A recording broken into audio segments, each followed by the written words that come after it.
So this shape has 8 sides, it's an octagon, and its area will be the area of 8 triangles.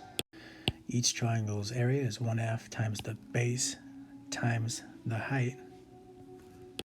As we practiced, we need to know the measure of this central angle. So a full revolution, 360, divided by the number of central angles, which is 8, this is a 45-degree angle.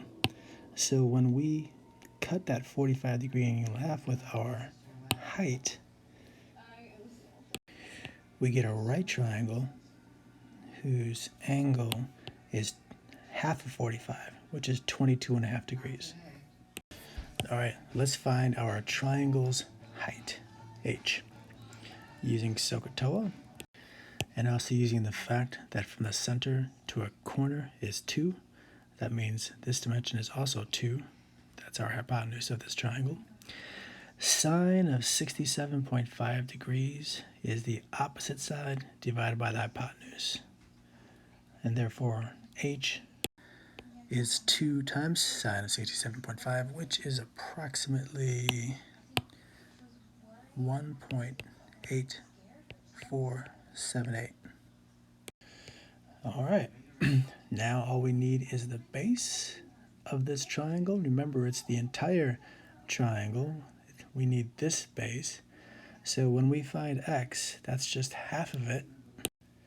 So when we find x using SOHCAHTOA, we'll have to double it to get the base, and then we'll be done.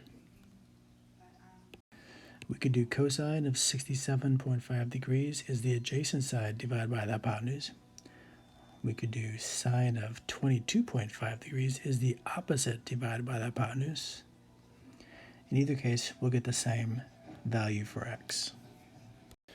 So x is 2 cosine of 67.5, which is the same as 2 times sine of 22.5, which is about 0.7654. And if we multiply that by 2, we'll have our base. So 2 of those x's was about 1.5. That's our base. And we can just plug it in right there. So the area of this octagon is 8 of those triangles, where each triangle is 1/2 times base times height. Put this in our calculator.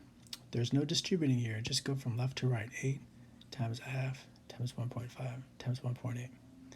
We should get about 11.31 square centimeters.